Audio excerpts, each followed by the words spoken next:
gitu. Jadi kalau kita baca cerita kitab suci itu, Iya, Romo. Yesus setelah wafat menampakkan diri beberapa kali tapi tidak dikenali. Nah, itu mau menandakan bukti bahwa tubuh yang telah mengalami kebangkitan itu mempunyai dimensi yang berbeda.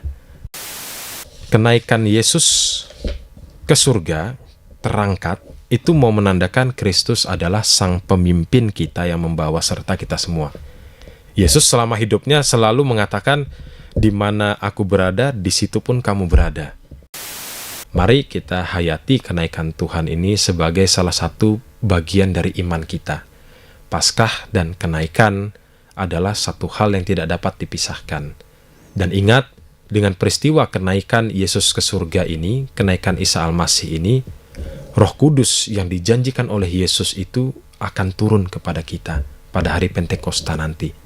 Maka dengan peristiwa naiknya Yesus ke surga, kita bersama Bunda Maria, bersama gereja, bersama-sama memohonkan datangnya Roh Kudus, supaya Roh Kudus berkobar di dalam hati kita, dan kita pun semakin bersemangat untuk menjadi murid Kristus yang sejati. Halo pemirsa Surya dan Tribun Jatim Network, berjumpa lagi dengan saya Dianus Adi Nugroho di podcast Malang Live. Nah, hari ini saya sudah kedatangan seorang tamu spesial yang bernama Romo Antonius Hermanto CDD. Nah, Romo Hermanto ini adalah seorang tokoh agama di Malang. Nah, supaya enaknya kita langsung ngobrol aja. Halo Romo. Halo.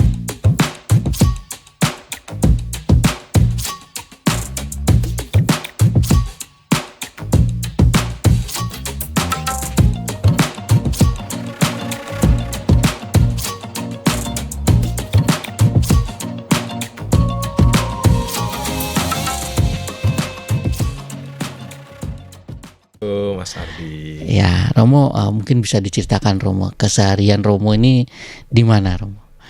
Saya sehari-hari bekerja di Yayasan Kolose Santo Yusuf sebagai koordinator sekolah dan juga para pembina para calon imam Katolik di Malang juga. Teman-teman, hari ini kita udah kedatangan Romo Hermanto dan kita akan berbicara soal kenaikan Isa Al-Masih, Romo.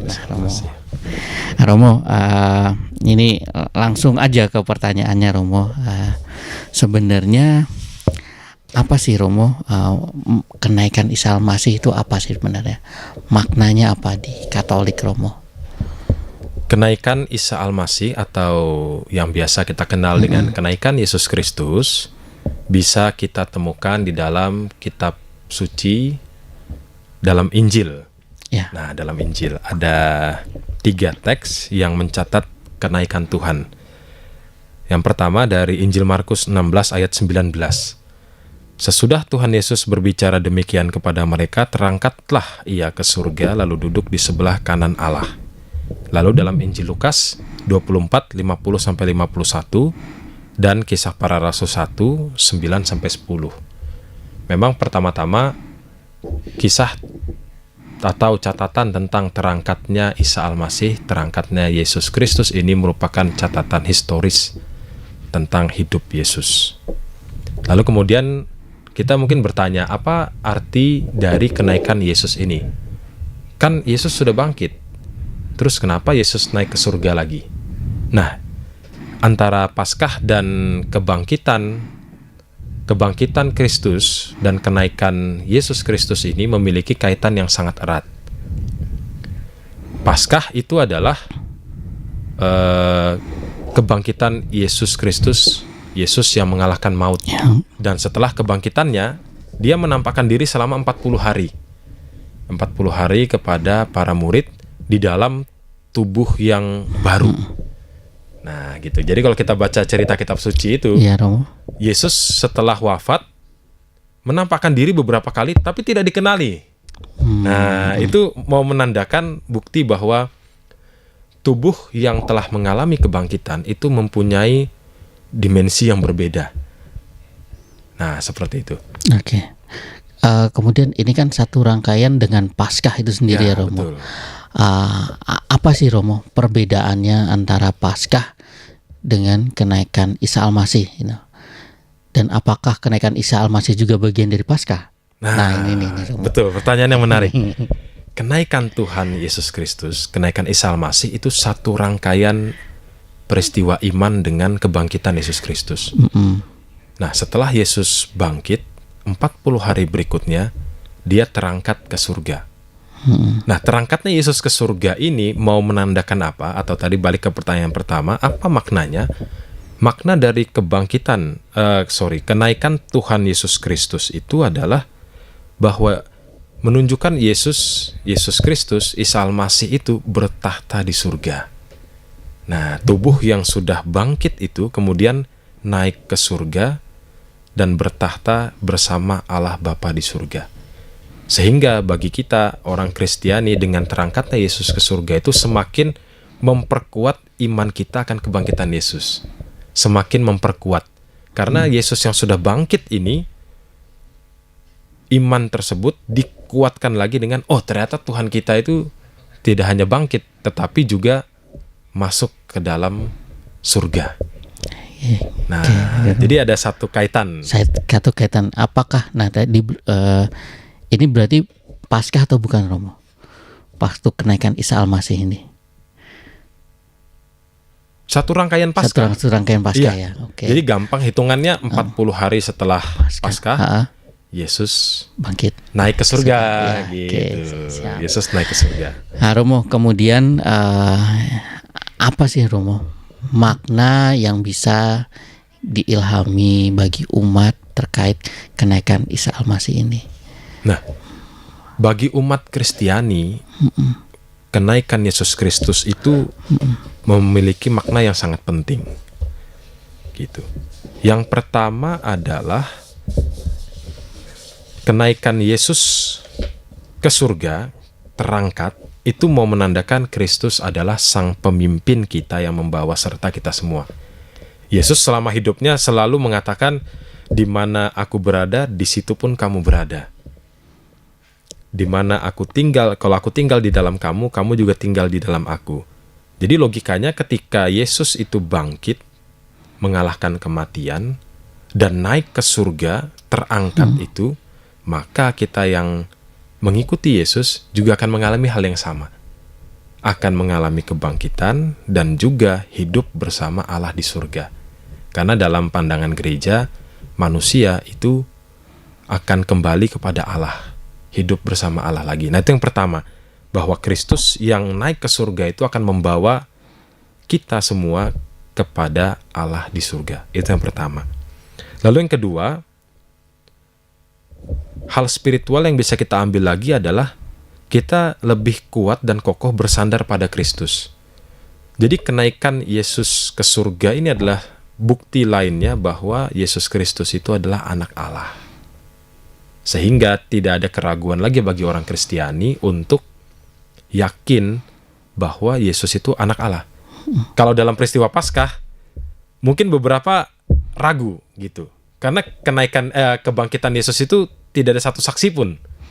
Tapi kenaikan Yesus ke surga ini disaksikan banyak orang dan menjadi satu catatan historis.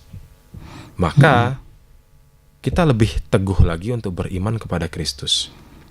Yang ketiga, sebagai umat, hal spiritual lainnya adalah kita berfokus pada Kristus. Setelah kita bersandar, yakin, kita fokus pada Kristus.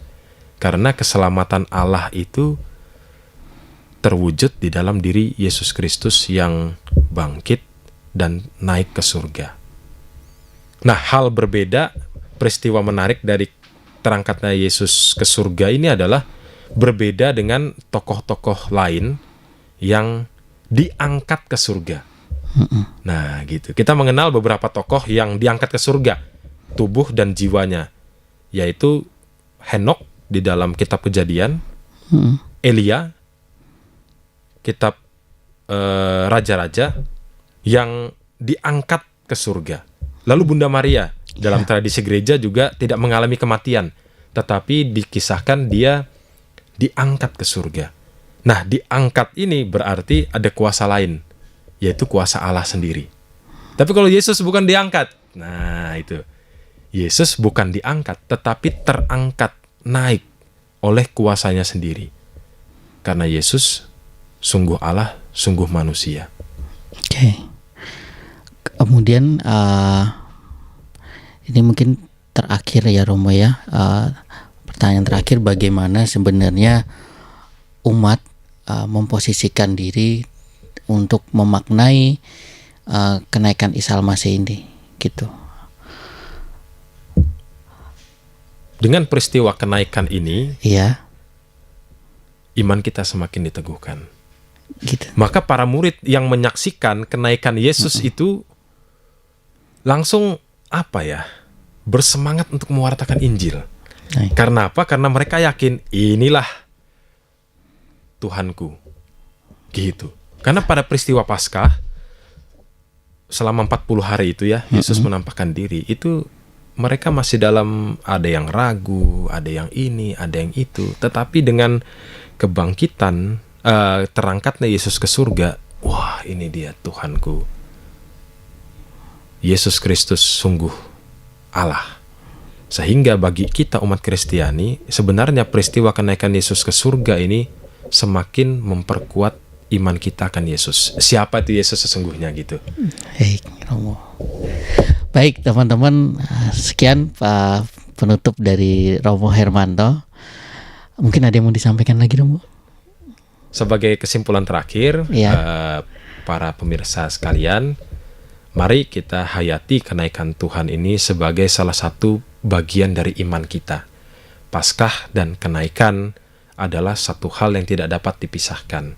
Dan ingat, dengan peristiwa kenaikan Yesus ke surga ini, kenaikan Isa Al-Masih ini, Roh Kudus yang dijanjikan oleh Yesus itu akan turun kepada kita pada hari Pentakosta nanti. Maka dengan peristiwa naiknya Yesus ke surga, kita bersama Bunda Maria, bersama gereja, bersama-sama memohonkan datangnya Roh Kudus, supaya Roh Kudus berkobar di dalam hati kita, dan kita pun semakin bersemangat untuk menjadi murid Kristus yang sejati. Begitu.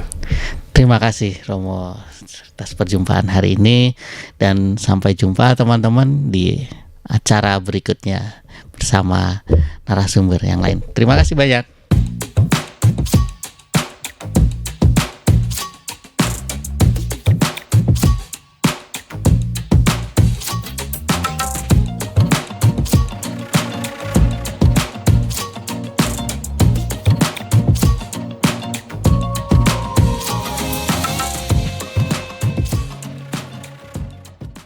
Download Tribun X sekarang, menghadirkan lokal menjadi Indonesia.